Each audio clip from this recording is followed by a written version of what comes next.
Hello, back again for something a bit different today. As you may have heard, very sadly, the Brazilian singer Gal Costa passed away. It was announced yesterday. So, what I thought I would do is I would share some of her music. I've got quite a bit of it here. Share some of her music with you. Make some recommendations. So maybe you don't really know her music very well. Give you something, make you a bit more familiar with it. Maybe you do know some things, but not everything. So we'll talk our way through it and see what you think. Anyway, now her first album I don't actually have is an album she did with Caetano. It's very lovely bossa nova album. Very hard to get, even on reissue. Very difficult to get, but maybe one day I will get that. So I've got here first another album, which is not a Gal Costa album, a solo album. This is Tropicalia. It's a group album with Caetano, with Gilberto Gil, Tom J, Os Mutantes, amongst others.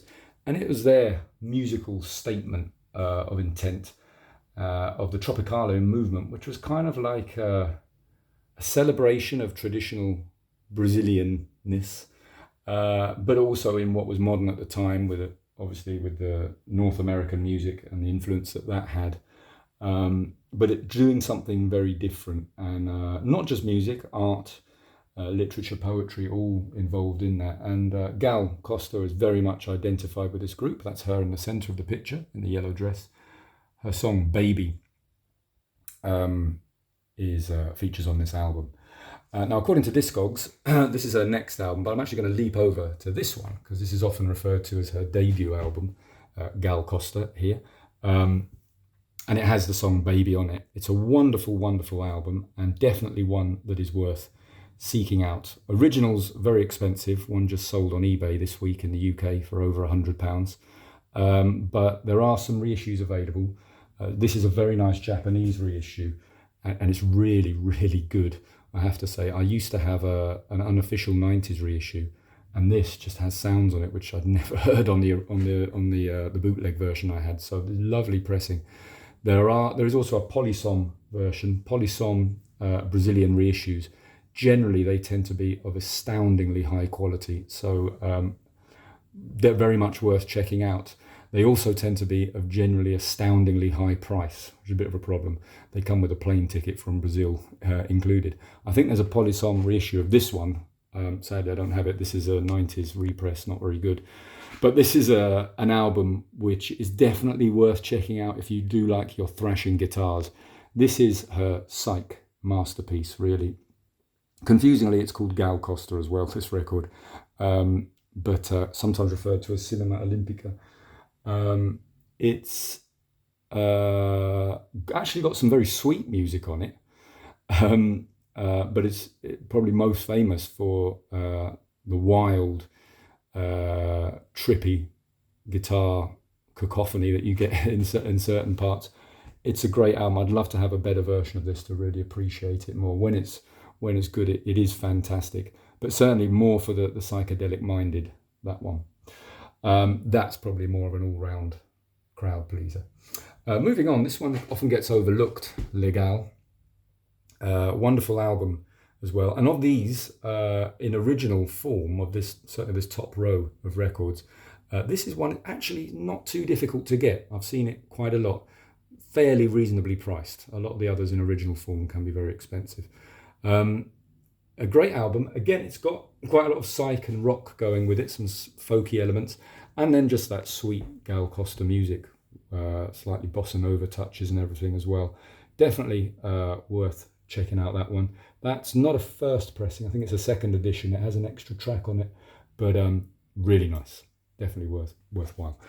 This one here then, A Todo Vapor, is probably my favourite Gal Costa album. It's a live album, a double album, but you've got the best of everything here. You've got the psych, you've got the sweet singing, you've got the bossa, you've got just her voice and her guitar, and it's just beautiful.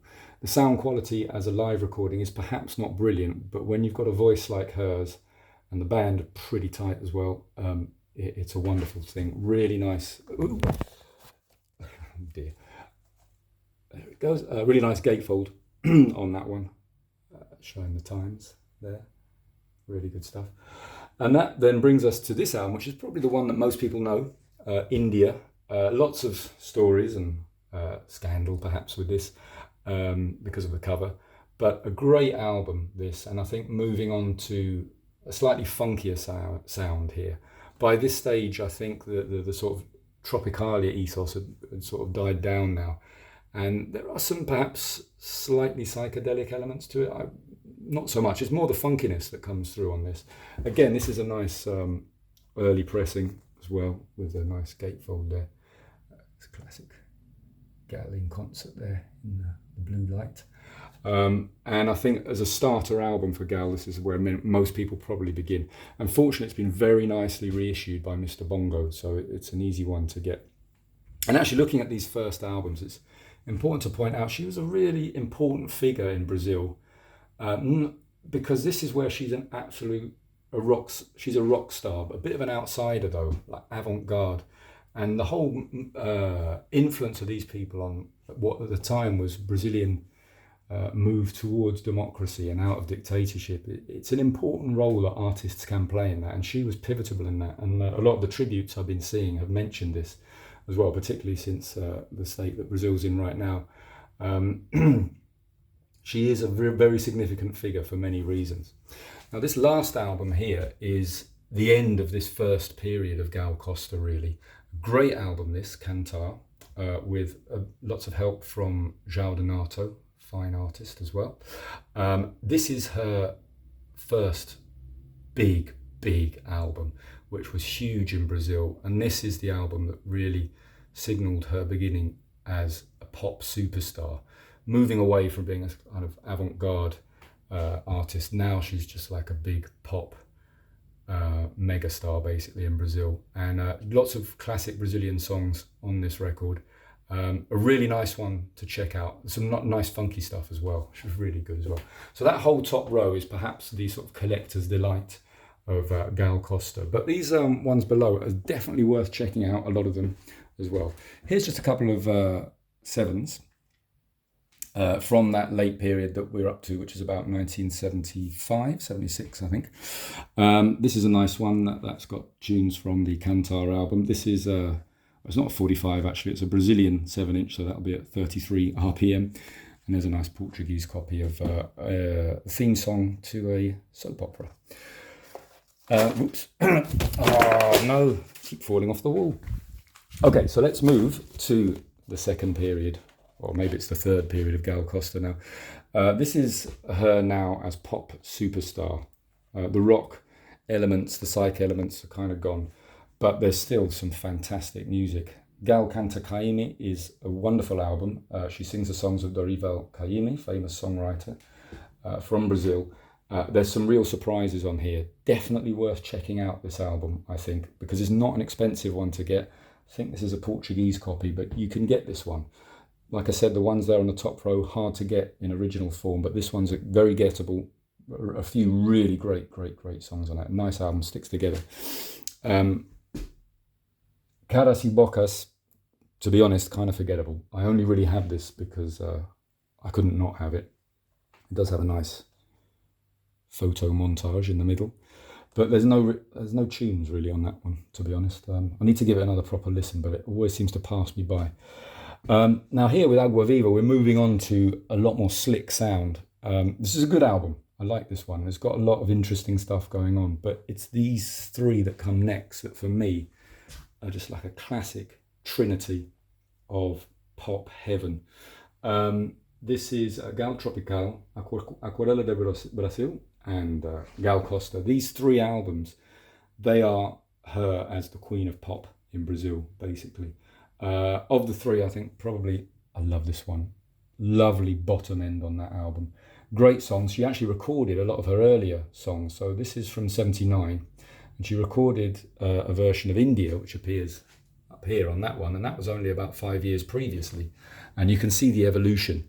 The kind of slightly folky, slightly edgy version of India on this album. This is a lot more slick and produced, but that's not a bad thing. It sounds great. She also does a really nice version of Mi Nome é Gal, which appears on the Psychedelic album. And again, you can see the difference between them, 10 years apart, those songs. So yeah, really good album. I think this one's gettable. I've seen it around a lot and not absurdly priced. Definitely worth. I definitely recommend that one. These two as well got great stuff on them as well. They've got kind of odd party tunes here and there, but really, really nice stuff. The production generally is very good. It depends perhaps a bit how you feel about 80s music, but it's late 70s, early 80s, so it's got a lot going for it.